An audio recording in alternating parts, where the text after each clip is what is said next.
अस्सलाम वालेकुम व्यूअर्स, आपको YouTube channel doctor Ali Usman में खुशामदीद कहते हैं। व्यूअर्स, इस चैनल में मेडिकल के मतलब वीडियोस बयान की जाती हैं और मेडिसिन का मुकम्मल नॉलेज शेयर किया जाता है। अगर आप इस चैनल पर न्यू हैं और अभी तक हमारे यूट्यूब चैनल को सब्सक्राइब नहीं किया तो मेडिकल की वीडियो सबसे पहले हासिल करने के लिए हमारे YouTube channel doctor Ali Usman को सब्सक्राइब करें और बेल आइकॉन पे लाजमी क्लिक करें ताकि जैसे ही न्यू वीडियो अपलोड हो आपको इसका नोटिफिकेशन मिल जाए। व्यूअर्स, आज हम जिस टॉपिक के बारे में डिस्कस करने जा रहे हैं, बहुत सारे लोग इसके बारे में कह रहे थे कि वीडियो बनाई जाए। वैसे तो प्रेगनेंसी इंडक्शन की बहुत सारी मेडिसिन हैं, काफ़ी लोग हैं जो कि इसका शिकार हैं और डॉक्टर्स उनको मेडिसिन प्रिस्क्राइब करते हैं, लेकिन यहाँ पे एक मेडिसिन का हवाला दिया जा रहा है जिसके साइड इफ़ेक्ट बहुत कम हैं।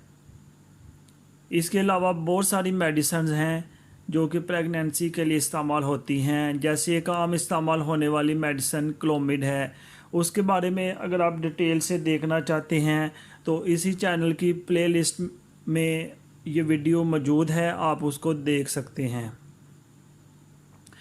आइए आज हम एक दूसरी मेडिसिन के बारे में डिस्कस करते हैं कि कुछ पेशेंट्स में क्लोमिड मेडिसिन ठीक तरह से काम नहीं करती। वो उनको 2 दफ़ा 3 दफ़ा 4 दफ़ा यूज़ करते हैं लेकिन कोई रिज़ल्ट नहीं आता।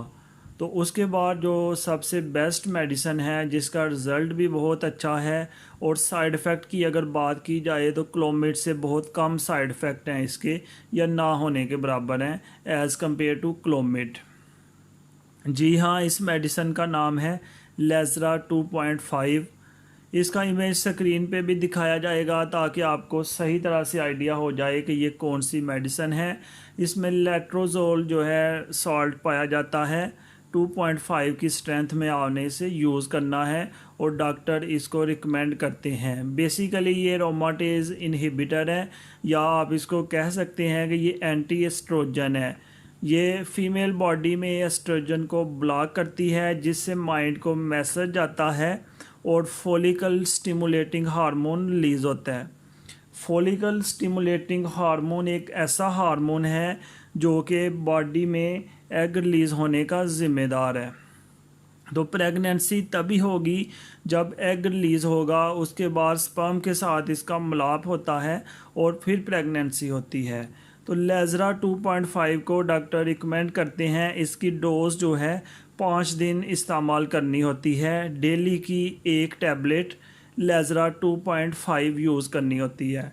इसका टाइम बहुत इम्पोर्टेंट है कि आप इसको कब स्टार्ट करते हैं। जनरली इसको second day of period start करते हैं। पीरियड के दूसरे दिन से इसको स्टार्ट करना है और 5 दिन के लिए इसको इस्तेमाल करना है। रोज़ाना लेज़रा 2.5 एक गोली खानी है और 5 दिन लगातार खानी है। और जिस टाइम आपने मेडिसिन यूज़ की है, डे का कोई भी टाइम सेलेक्ट कर लें और सेकंड, थर्ड, फोर्थ और फिफ्थ डोज उसी टाइम लेनी है, फिर इसका बहुत अच्छा रिज़ल्ट होगा। वैसे तो इसके अलावा बहुत सारे बेनिफिट्स हैं, बहुत सारे मकसद के लिए लेज़रा 2.5 को इस्तेमाल किया जाता है, लेकिन यहाँ पे शॉर्टकट जस्ट प्रेगनेंसी के बारे में बताया गया है कि प्रेगनेंसी में ये कैसे इस्तेमाल होती है और कैसे ये काम करती है। जैसे क्लोमिड से ट्विन्स होने के चांस ज़्यादा होते हैं और लेज़रा में ये बात नहीं है कि इससे ट्विन्स होने के चांस नहीं होते। तो ये प्रेगनेंसी को इंड्यूस करती है। जैसे इसकी डोज़ के बारे में बताया है, इसको वैसे यूज़ करना बहुत ज़रूरी है। इसको यूज़ करने से पहले अपने डॉक्टर से मशवरा करना बहुत ज़रूरी है, क्योंकि बहुत सारी कंडीशंस होती हैं जिसमें इस मेडिसिन को यूज़ नहीं किया जा सकता। और कभी भी सेल्फ़ मेडिकेशन ना करें, क्योंकि सेल्फ़ मेडिकेशन नुकसानदेह हो सकती है। तो अगर यहाँ पे बात की जाए लेज़रा और क्लोमिड की, तो दोनों का जो है मोड ऑफ एक्शन तकरीबन मिलता जुलता है, लेकिन क्लोमिड के साइड इफ़ेक्ट लेज़रा से बहुत ज़्यादा हैं और क्लोमिड से ट्विन्स होने के चांस बहुत बढ़ जाते हैं, जबकि लेज़रा में ये बात नहीं है। इसके अलावा मेल्स भी ये मेडिसिन इस्तेमाल कर सकते हैं। मेल्स में हार्मोन्स का प्रॉब्लम हो तो उनको भी डॉक्टर ये रिकमेंड करवाते हैं।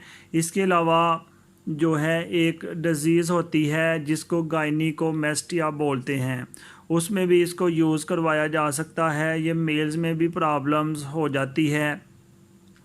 या फिर इसके अलावा बाज़ का मेल्स में बिल्कुल स्पर्म पैदा नहीं होते या बहुत थोड़ी मकदार में पैदा होते हैं, तो उसको बेहतर करने के लिए भी लेज़रा 2.5 को इस्तेमाल किया जाता है, क्योंकि ये स्पर्म्स की प्रोडक्शंस को बढ़ाती है, लेकिन नॉन ऑब्स्ट्रक्टिव होना चाहिए, यानी कोई रुकावट नहीं होनी चाहिए। वैसे अगर कोई प्रॉब्लम्स आ रहा है, स्पर्म्स काउंट नहीं बढ़ रहा, तो डॉक्टर्स सही तरह से डायग्नोज करने के बाद मेल को भी ये रिकमेंड कर सकते हैं। यानी ये मेडिसिन फ़ीमेल्स के लिए स्पेसिफ़िक नहीं है। डॉक्टर्स सिचुएशन के हिसाब से मेल को भी प्रिस्क्राइब कर सकते हैं और फीमेल को भी प्रिस्क्राइब कर सकते हैं। आइए अभी हम देखते हैं कि कौन कौन से साइड इफ़ेक्ट्स हैं या किन सूरतों में लेज़रा को इस्तेमाल नहीं करनी चाहिए। ठीक है, कुछ इसके साइड इफ़ेक्ट्स हैं कि पेशेंट अफोर्ड कर सकता है, बर्दाश्त कर सकता है, लेकिन अगर इसके साइड इफ़ेक्ट ऐसे हों कि पेशेंट उसको बर्दाश्त ना कर सके तो जल्दी ही इसको रोक देना चाहिए और अपने डॉक्टर से मशवरा करना चाहिए।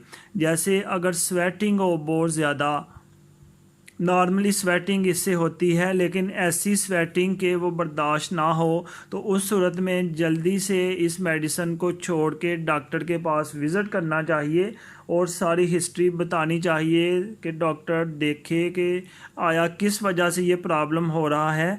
या इसके अलावा बहुत सारी अल्टरनेटिव मेडिसिन हैं, तो डॉक्टर जो बेहतर समझेगा उसके बदले में वो मेडिसिन प्रिस्क्राइब कर देगा जिसके साइड इफ़ेक्ट बहुत ज़्यादा हों। इसके अलावा लेज़रा अगर टैबलेट यूज़ की जाए तो हड्डियां कमज़ोर होने के चांसेस बहुत ज़्यादा बढ़ सकते हैं। तो ऐसे लोग जिनको हड्डियों का प्रॉब्लम हो, कैल्शियम डेफिशिएंसी हो, उनको ये मेडिसिन यूज़ नहीं करनी चाहिए, क्योंकि ये मेडिसिन यूज़ करने से उनकी हड्डियां मज़ीद कमज़ोर हो जाएंगी।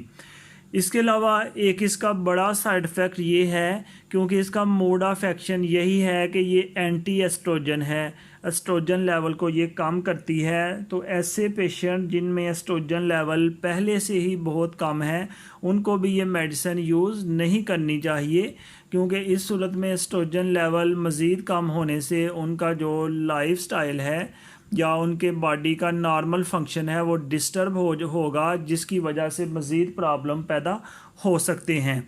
तो किसी भी मेडिसिन को यूज़ करने से पहले किसी डॉक्टर से, स्पेशलिस्ट से मशवरा करना बहुत ज़रूरी है, तो तभी आप इसको इस्तेमाल करें ताकि इसके साइड इफ़ेक्ट अगर हों भी तो उसको सही तरह से मैनेज किया जा सके। व्यूअर्स, इस तरह की मज़ीद वीडियोस देखने के लिए हमारे YouTube channel doctor Ali Usman को सब्सक्राइब करें और इस वीडियो को लाइक, कमेंट और शेयर करें। शुक्रिया।